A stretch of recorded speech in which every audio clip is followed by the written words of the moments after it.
Hello everyone good morning मु तपस्विनी मो घर बालसर आमे एठी कोन करछु जानिया पई वीडियो को गुटे लाइक एंड सब्सक्राइब कर दियंतु ना। आज आमे आई घर को जाइथिलु सेठी खाइबा पई भी बस जाइथिलु आउ एठी आल चटणी पकोड़ी बिरिबड़ा आम छेंचा आउ नीम पत्र एमती किछि करथिले माई बाबा ले एते आइटम करथिले।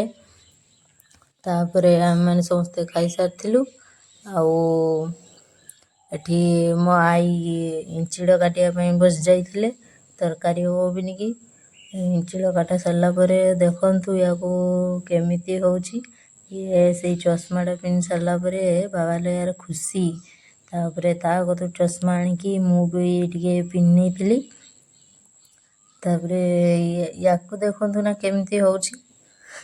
रही जय जगन्नाथ वीडियो टी केमती लगिला कमेंट रे जणाइबे।